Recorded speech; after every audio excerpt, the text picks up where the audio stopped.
Let's go first to Nelson. Hey, Nelson, welcome to the Lars Larson Show. What's on your mind? Hi, thanks for taking my call.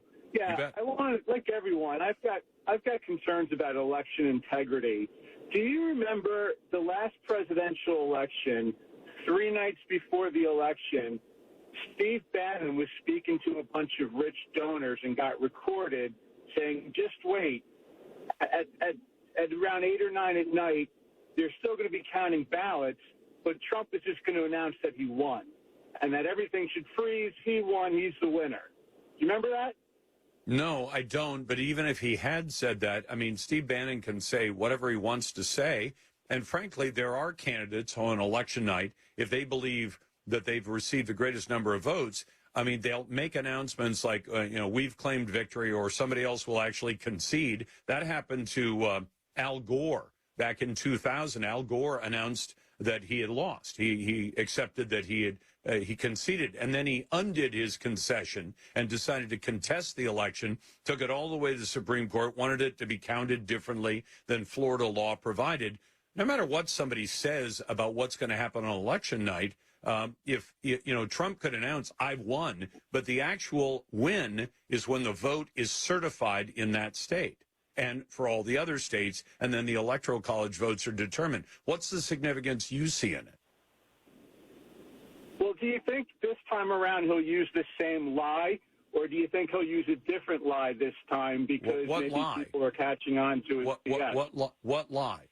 Because as far as I'm aware, Donald Trump did not come out that night and say he'd won. They'd stopped the counting for reasons that turned out to be phony. So which lie are you saying he told? You got to be kidding me. Come on. No, tell me. No. What lie are you going to say that he told that night? Because it was Bannon speaking, not Trump. Trump did not come out that night and claim victory because they hadn't even finished the count. And at least in Atlanta, they shut the count down fairly early in the evening and announced we've had a water main break at the Staples Center in Atlanta, which turned out not to be true. They had a leaking men's urinal. But I would imagine in any sports facility in America, you've probably got at least one men's urinal that's leaking, but that's not why you shut down the vote count. But they used a phony excuse to shut down counting, and then they went on counting behind the scenes. So can you tell me, though, since you want to accuse Trump of lying, what was the lie he told? Was that before or after the Italian satellites changed? See, now you are really you want to make an assertion that Trump lied that night, and then when I ask you what was the lie he told, and you dodge the question. You're like Kamala Harris when you're asked a question. Answer the question. What lie did he tell? The night of the election? Yes. The night of the election, he came out and said we won. Frankly, I think he did win in this election. I think he did win. And a lot of Americans believe that because since that election, we've found out about all of the illegal votes that were counted in that election. And we understand that the entire election was decided by about, if you totaled up all the 6 battleground states, it was a total of 144,000 votes, about 12,000 in Arizona, about, I think it was a little over 12,000 in Georgia. Wisconsin was more like 20,000.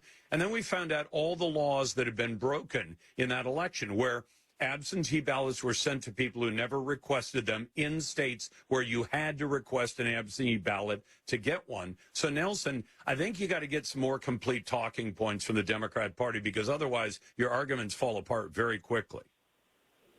One other point or question. Go for it. Up there in the Pacific Northwest, up there in the Pacific Northwest, do they have cult deprogramming?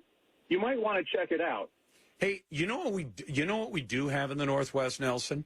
Just last week, we found out that at least that they know of 300 illegal aliens are registered to vote. Now, there may be thousands, but we know for a fact there are at least 300 illegal voters who are carried on the voter rolls.